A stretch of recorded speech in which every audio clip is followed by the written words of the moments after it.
আচ্ছা, কখনো কি ভেবে দেখেছেন এমন কোনো সত্যি থাকতে পারে যা সময়ের গণ্ডি মানে না? অন্ধকার, অচেনা পথ আর এমনই এক গা ছমছমে গল্পের গভীরে আজ আমরা ডুব দেব, যার নাম কেষ্টদার চায়ের দোকান। না, এটাকে শুধু একটা গল্প বলা ভুল হবে। এটা আসলে এক অতি প্রাকৃত অভিজ্ঞতার সাক্ষী হওয়া। চলুন আর দেরি না করে ঢুকে পড়া যাক সেই রহস্যময় জগতে। গল্পটা শুরুই হচ্ছে এই অদ্ভুত সাবধানবাণী দিয়ে। আমাদের গল্পের নায়ক সার্থকী এক সহযাত্রীর কাছ থেকে এই কথাটা শোনে, কিন্তু তেনারা কারা? এই একটা প্রশ্নই যেন পুরো গল্পের ওপর একটা অশুভ ছায়া ফেলে দেয়। তো আমাদের গল্পের নায়ক সার্থকী, একজন ইয়াং ব্যাংক ম্যানেজার। তার পোস্টিং হয়েছে গাংখালি নামের এক বেশ প্রত্যন্ত গ্রামে। কিন্তু সে তো আর জানত না যে তার এই সাধারণ যাত্রাটাই এক ভয়ঙ্কর অভিজ্ঞতায় পাল্টে যেতে চলেছে। ভাবুন একবার, একটা সাধারণ ৪ ঘন্টার ট্রেন জার্নি কিভাবে একটা দুঃস্বপ্নের মতো রাতে পরিণত হতে পারে। বিকেল ৪টে হাওড়া থেকে ট্রেন ছাড়ল, কিন্তু তারপরই শুরু হলো প্রচণ্ড ঝড়। লাইনে গাছ পড়ে গেল, আর শেষমেশ রাত ১০টায় সে নামল একদম জনমানবহীন বাতাসপুর স্টেশনে। আর সবচেয়ে বড় কথা, ফোনের চার্জও শেষ, একেবারে বিচ্ছিন্ন। চলুন এবার দেখি সেই নিকষ কালো বিদ্যুৎহীন স্টেশনে পৌঁছে সার্থকের কী অবস্থা হয়। চারিদিকে শুধু ঝমঝম বৃষ্টির শব্দ আর মিশমিশে কালো অন্ধকার। ঠিক এইখানে তার অস্বস্তিটা বাড়তে শুরু করে।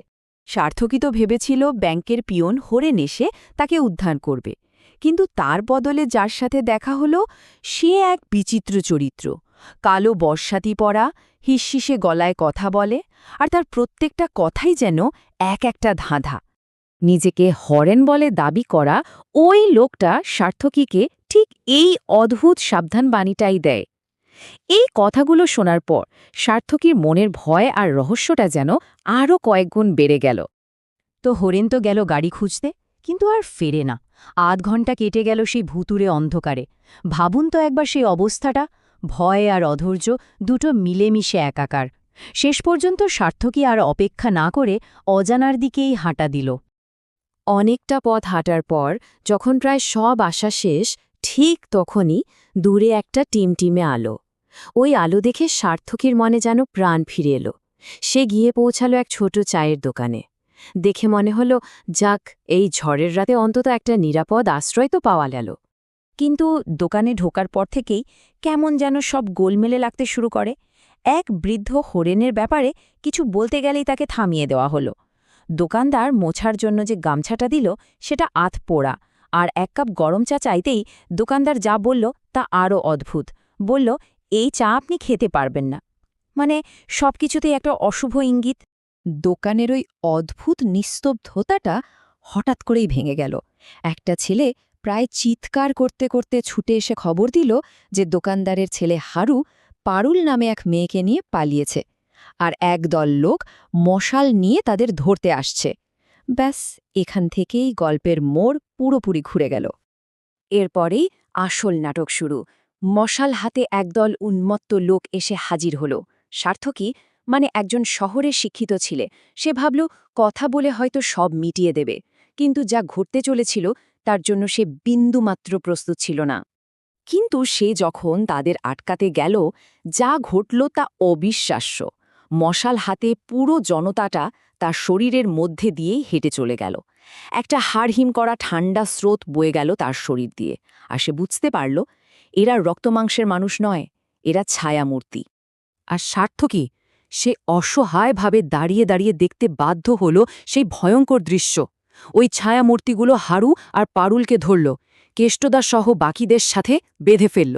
তারপর সারা দোকানে কেরোসিন ঢেলে জ্যান্ত আগুন লাগিয়ে দিল।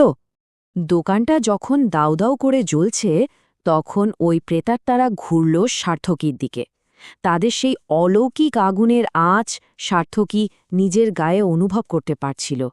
ভয়ে সে চিৎকার করে উঠল, আর তারপর সব অন্ধকার। এই ভয়ঙ্কর রাতের পর কি হল? পরের দিন সকালে যখন সার্থকীর জ্ঞান ফিরল, সে দেখল তাকে ঘিরে কিছু গ্রামের লোক দাঁড়িয়ে আছে, আর তাদের মধ্যেই ছিল আসল পিয়ন হরেন। জ্ঞান ফিরেই সার্থকী প্রায় পাগলের মতো হরেনকে বলতে লাগল কাল রাতে সে কি দেখেছে। সে তো ভাবছে একটা ভয়ঙ্কর অপরাধ ঘটে গেছে, এখনই পুলিশকে খবর দেওয়া উচিত। কিন্তু সে যা দেখেছে তা কি সত্যিই গত রাতে ঘটেছে?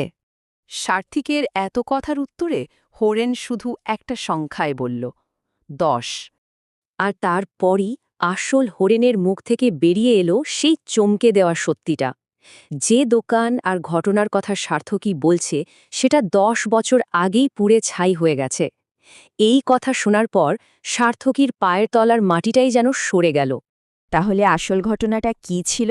10 বছর আগে কেষ্টদার ছেলে হারু গ্রামের প্রধানের মেয়ে পারুলকে নিয়ে পালিয়েছিল। এর ফলে ক্রুদ্ধ প্রধান তার দলবল নিয়ে এসে দোকানের সবাইকে জীবন্ত পুড়িয়ে মারে। সার্থকী যা দেখেছে তা আসলে 10 বছর আগের সেই ভয়ঙ্কর রাতেরই একটা ভৌতিক পুনরাবৃত্তি। সব শুনে সার্থিকীর মাথা কাজ করা বন্ধ করে দিল। সে বিহল হয়ে ধীরে ধীরে হেঁটে গেল সেই জায়গাটার দিকে যেখানে সে রাতে দোকানটা দেখেছিল। কিন্তু এখন সেখানে একটা পোড়া, জঙ্গলে ঢাকা ধ্বংসস্তূপ ছাড়া আর কিছুই নেই। আর ঠিক তখনই সেই ধ্বংসস্তূপের মধ্যে একটা জিনিস তার চোখে পড়ল, একটা আধপোড়া গামছা। ঠিক সেই গামছাটা যেটা আগের রাতে তাকে মুছতে দেওয়া হয়েছিল। এই একটা জিনিসই যেন প্রমাণ দিচ্ছিল, যা সে দেখেছে তার নিছক স্বপ্ন ছিল না। প্রশ্নটা কিন্তু থেকেই যায়, কিছু স্মৃতি কি এতটাই ভয়ঙ্কর হয় যে তার সময়কেও হার মানিয়ে দেয়?